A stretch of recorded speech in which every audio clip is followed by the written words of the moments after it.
Ce troisième tuto va concerner la fabrication du bloc moteur, donc l'interne et l'externe, ainsi que le support en aluminium, donc le Y, là, le gros Y qui supporte la poignée arrière, et donc la poignée arrière elle-même. Pour la motorisation, je suis parti d'une perceuse sans fil, bon premier prix, j'ai payé 11 euros à Casto. Voilà. Utiliser nous que la partie moteur, donc on va utiliser tout ça. Donc après on va dessouder les deux fils arrière. Donc il faut démonter tout cet ensemble là pour garder que le motoréducteur et le moteur. Donc voilà, là j'ai défait mes vis, donc j'enlève simplement la molette. Donc il y a le ressort, une rondelle, et normalement dans chaque petit trou là il y a deux billes. Bon, moi je les ai déjà retirés puisque j'ai fait des essais. Donc là par contre le roulement, enfin la motoréduction est en roue libre. Donc il va falloir qu'on bloque en mettant une vis ici. Bon, moi je vais mettre une vis par cœur pour bloquer, de façon à ce que le moteur entraîne bien l'axe. Donc ensuite j'ai défait mes trois vis là pour accéder au motoréducteur. On va mettre le moteur de côté. Donc voilà comment ça se présente. Alors on va le sortir carrément, mais vous verrez ce que c'est.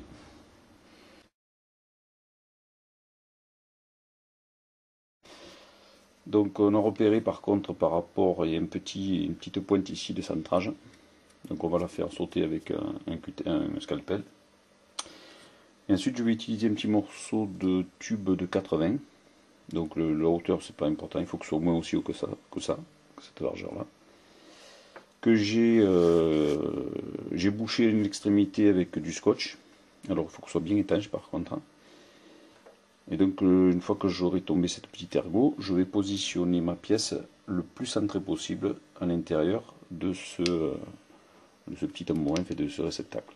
Voilà, j'ai coulé la résine maintenant qui a séché, et je vais pouvoir démouler.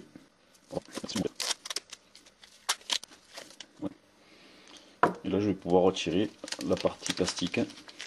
Normalement il ne doit pas avoir trop adhéré. La résine n'a pas trop adhéré au PVC. Donc voilà, j'ai démoulé mon bloc, j'ai juste fait un démoulage classique. Donc voilà, mon bloc de résine. J'ai rajouté une vis dans un des trous là pour bloquer, donc pour que l'embrayage se fasse bien. Donc je vais essayer, j'ai branché sur une batterie juste pour faire un essai à vide. Donc pour le compartiment moteur, je prends du tube de 80, PVC 80. Moi j'ai découpé un morceau de 100 de long, de 20 cm. Normalement il faudrait qu'il fasse 162. Bon, vu que je vais utiliser une grande gearbox, je suis obligé d'agrandir un peu les mesures. Ensuite, je vais faire une petite fenêtre, donc cette découpe là, donc à peu près 7 cm de long, 4 cm de large et 1 cm du bord, et couper au milieu avec une Dremel. Donc au décapeur, j'ai donné une première forme aux deux ailettes là, donc voilà ce que ça va donner en gros. Et j'ai utilisé un morceau donc, de PVC que j'ai formé pour aller sur le corps donc du minigun. Et donc là je vais l'ajuster dessus et coller les deux côtés en chauffant un petit peu pour que tout soit bien nickel. Donc voilà, là j'ai collé donc la pièce que j'avais faite avant. J'ai fait mon petit puits, mon trou pour accéder, donc ça sera pour mettre la courroie. Et pour boucher ces trous, j'ai fait, alors là c'est avec du PVC plat, hein, mais avec un peu de patience, on fait deux petits, j'en ai fait un d'un côté, voilà, que je positionne, que je vais coller, je vais faire la même chose de l'autre côté. Donc pour le joint torique, j'ai utilisé un joint torique qui vient d'un manchon à coller, donc pour un manchon de carte de visite en fait, hein. Donc qui était dans la gorge ici, je l'ai récupéré. Donc j'ai fait une fenêtre qui correspond à la fenêtre du bloc moteur, en gros à peu près aux dimensions, et qui bien sûr est faite en sorte que le joint torique soit bien centré. Donc ensuite au niveau du moteur en lui-même, le bloc moteur, j'ai tourné une pièce, c'est juste une poulie, hein, que j'ai vissée ensuite sur l'axe de mon moteur. Et l'ensemble bloc moteur donc, qui était pris dans la résine, je l'ai vissé sur, à l'intérieur du tube de 80 par 3 vis à 120 degrés. Donc là, bon, pour l'instant, le câble n'est pas... Là, je vais sortir le câble. Donc après, il suffit de mettre l'ensemble, de positionner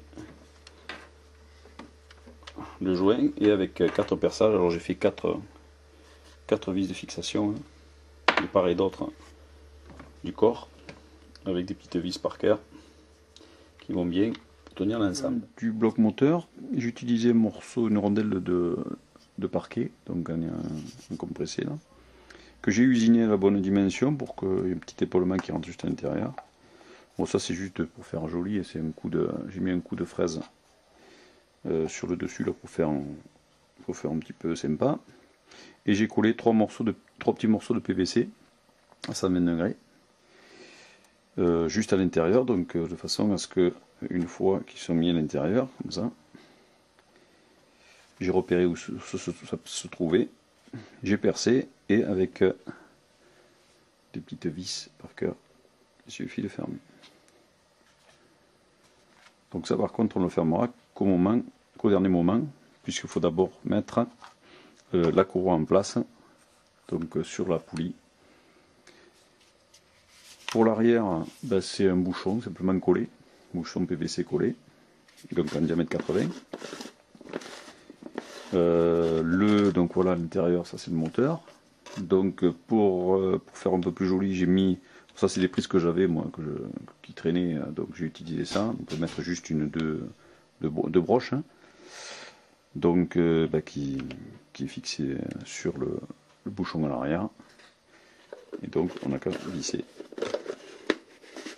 Donc le tout bien sûr peint en noir, mat. Ensuite j'ai utilisé une barre d'alu, donc moi j'ai trouvé que du 12-12, bon, c'est du 10-10, mais 12-12 ça va très bien. Donc on le fait un mètre, je coupe en deux, et puis j'ai tracé sur un côté 22-23 cm, hein. Et à 23 cm j'ai fait une échancrure à l'acier à métaux, hein, pour pouvoir le tordre et donc nous donner cette forme là. Donc ça sera fixé par dessus, donc il faut en faire deux identiques qui seront accolés une contre l'autre comme ceci. Donc maintenant je vais tordre celle-ci. Donc ensuite j'ai assemblé les deux profilés par 3 vis, donc j'ai percé un des deux à 3,5 et j'ai fileté, je l'ai taraudé à 4 et un côté à 4, et j'ai vissé l'ensemble donc avec 3 vis. J'ai tombé aussi chaque bout, donc j'ai fait une arête, il faut compter à peu près 2 cm de l'angle, je ne connais pas du tout, j'ai fait à 2 cm moi. Ensuite à 13 cm de l'axe du Y là, donc cette partie là, j'ai fait une échancrure à un coup de scie pour doucement tordre les deux barres en même temps, à peu près d'un angle de 120 degrés. Et 6 cm plus loin, j'ai fait la même chose, donc un coup de scie, plusieurs coups de scie d'ailleurs, il faut faire très doucement. Même principe, et là j'ai fait de façon, donc 120 degrés aussi, de façon à ce que ces deux parties soient parallèles. Donc ensuite j'ai positionné mon montage sur la plaque de support de poignet. Donc c'est tenu par 2 vis de chaque côté. J'ai percé l'alu, j'ai taraudé, et avec des têtes fraisées, des vis à tête fraisée, j'ai mis l'ensemble. Puis j'ai assemblé mon profilet plastique, donc ma cornière plastique, et mon profilet aluminium avec mon support, avec mes supports vissés. Donc là c'est pas un noir, c'était pour juste voir ce que ça donnait. Donc ils sont assemblés ces deux simplement par la poignée, en fait, qui traverse les deux et qui a été vissé dessus. J'ai rajouté de chaque côté là, deux morceaux de carrés de parquet, simplement pour simuler une tôle un peu plus épaisse, hein, donc c'est juste de l'habillage. Et ensuite j'ai positionné donc cet ensemble sur ma réplique au niveau des cylindres blocs de la réplique, pour que tout soit bien aligné, et j'ai percé à la fois le support aluminium, les deux bois, le support aluminium et le cylindre bloc qui était rempli de résine. Au niveau du bloc alimentation, donc j'ai retiré le petit étrier, donc ça se présente comme cette forme là. Une fois qu'on a, là j'ai débranché donc le moteur qui était ici, Ça se présente de cette forme-là. Alors là, il y a un petit inverseur avec un cavalier qui est par-dessus, normalement, qui tient ensemble. Donc je vais retirer le cavalier, ici. Et l'avantage, c'est que ça permet de déverrouiller l'inverseur qui est dessus. Donc avec un petit tournevis, on va le déverrouiller. Voilà.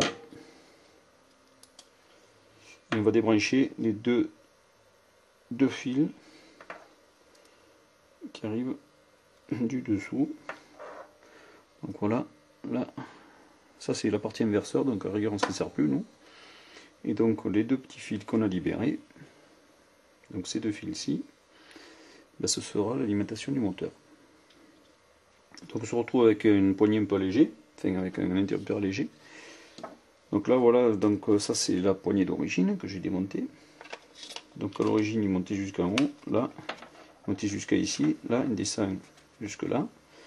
Donc là ça nous dégage le dessus, on va pouvoir découper la poignée sur le dessus et faire toutes les alimentations par le bas. Donc là bien sûr je vais enlever aussi le système d'alimentation de la batterie et je vais mettre des fils plus longs. Donc ensuite avec la Dremel, ben, j'ai découpé ma poignée, donc grossièrement pour avoir que la partie que je vais conserver. Donc là il y aura la gâchette, hein, bien sûr, je ne l'ai pas encore mise à l'intérieur. Donc voilà grossièrement. Ensuite ce que j'ai fait, j'ai chauffé un tube, c'est un morceau de canon hein, que j'ai utilisé. C'est du tube de 12 que j'ai mis de 16 pardon, que j'ai chauffé un peu, que j'ai fait rentrer au niveau de la butée basse là qu'il y avait, ce plateau qu'il y avait à l'intérieur. Et j'ai également collé à la cyano une vis, alors légèrement inclinée, de façon, en fait c'est ça qui va se visser sur notre support. Donc légèrement en biais, puisque en fait l'axe de la poignée est légèrement, je vais légèrement la pencher vers l'avant. C'est pour ça que la vis est légèrement décalée par rapport à l'axe.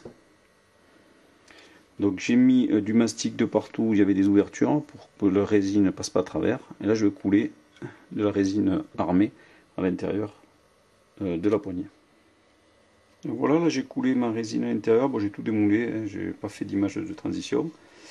J'ai pris du mastic standard, j'ai commencé à faire mon culot de poignée. Donc j'ai induit l'arrière de mastic et j'ai pris l'empreinte en le mettant. Bon, j'ai protégé d'abord ma ferraille. Donc voilà ce que ça donne. Donc j'ai laissé le passage pour les câbles. Et là je vais légèrement arrondir l'alu pour faire un passage un peu plus correct. Donc après il suffira de visser avec un écrou, de faire tenir l'ensemble avec un écrou. Donc voilà. Voilà ce que ça va donner. Donc pour le dessus de la poignée, j'ai utilisé du PVC aplati que j'ai découpé à la forme du dessus de la poignée. Bon, j'ai bien rectifié tout le tour. J'ai pris du mastic, j'ai noyé à l'intérieur deux petits écrous, donc pour pouvoir visser ces deux petites vis et faire tenir donc cet ensemble sur la poignée. Là c'est un morceau de PVC du tube de 25 que j'ai mis en forme. Tout ça pour pouvoir mettre un petit inter de position. Alors c'est un bouton poussoir de position hein, maintenu. Pour pouvoir désactiver la rotation du barillet, de façon à utiliser la réplique que un tir si on veut. On n'est pas obligé de faire tourner les canons. À l'intérieur, donc là on a l'ensemble de la gâchette qui elle fera tourner donc le canon progressif. Et j'ai rajouté ce petit inter ici. Donc c'est le petit poussoir hein, juste. Donc il permet de mettre lui en route la gearbox, donc le tir effectif que je vais simplement coller à la cyano. Et ici on peut voir donc là, c'est le petit poussoir qui permet de désactiver en fait la gâchette.